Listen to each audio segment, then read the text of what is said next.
Halo, nama saya Agung Gembu dari kelas Hukum A1 dengan NIM 1974201030 akan memberikan sedikit penjelasan tentang hukum perusahaan.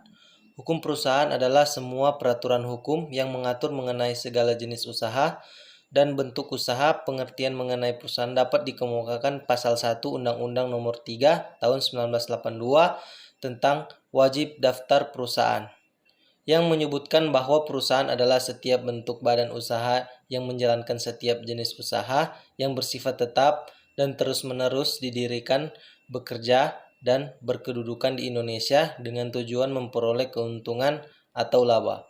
Menurut Prof. Molengraf, perusahaan adalah keseluruhan perbuatan yang dilakukan secara terus-menerus bertindak keluar untuk mendapatkan penghasilan dengan cara memperniagakan barang-barang, menyerahkan barang-barang, atau menggadaikan perjanjian-perjanjian perdagangan.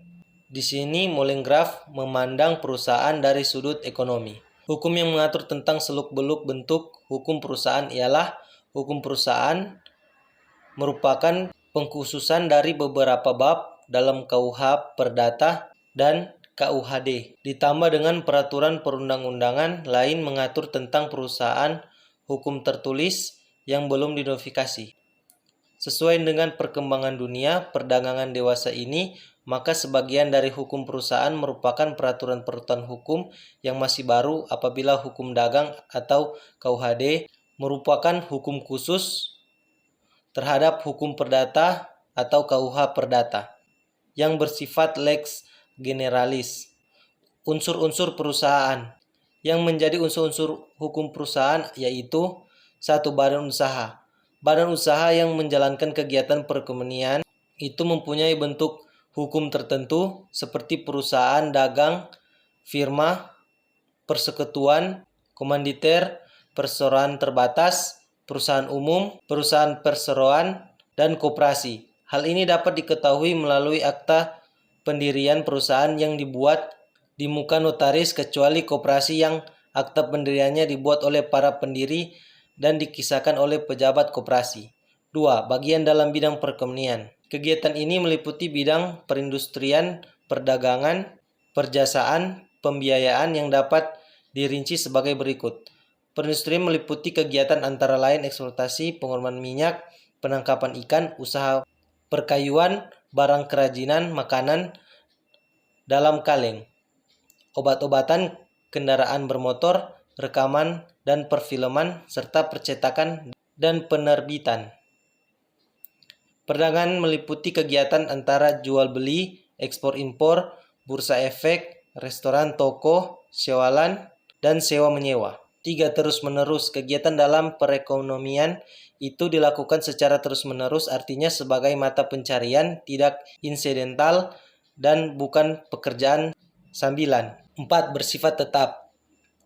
Bersifat tetap artinya kegiatan itu tidak berubah atau berganti dalam waktu singkat, tetapi untuk jangka waktu yang lama.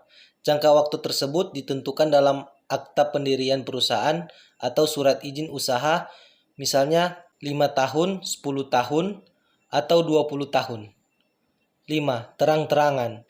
Terang-terangan artinya diketahui oleh umum, bebas berhubungan dengan pihak lain, diakui dan dibenarkan oleh pemerintah berdasarkan undang-undang. Bentuk terang-terangan ini dapat diketahui dari akta pendirian perusahaan, nama dan merek perusahaan, surat izin usaha, surat izin tempat usaha, dan akta pendaftaran perusahaan.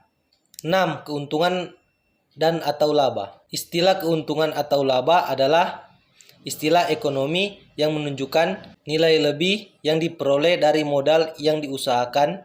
Setiap kegiatan menjalankan perusahaan tentu menginginkan modal dan modal perusahaan diharapkan keuntungan dan laba dapat diperoleh karena tujuan utama dari perusahaan adalah memperoleh keuntungan. 7. Pembukuan. Menurut ketentuan pasal 8 ayat 1 Undang-Undang Nomor 8 Tahun 1997 tentang dokumen perusahaan, ditentukan setiap perusahaan wajib membuat catatan sebagaimana dimaksud dalam pasal 5 sesuai dengan kebutuhan perusahaan. Dalam pasal 5 ditentukan catatan pendiri dari neraca tahunan. perhitungan laba, rugi tahunan, rekening, jurnal, transaksi, dan setiap tulisan yang berisi keterangan mengenai kewajiban dan hak-hak lain yang berkaitan dengan kegiatan usaha atau suatu perusahaan. Jika ada teman-teman yang akan melanjutkan perkuliahan, kami mengajak teman-teman untuk bergabung di Universitas Pembangunan Indonesia Manado, bertempat di Jalan Walter Mongisidi, Kecamatan Malalayang, Kota Manado, Provinsi Sulawesi Utara. Sekian dan terima kasih.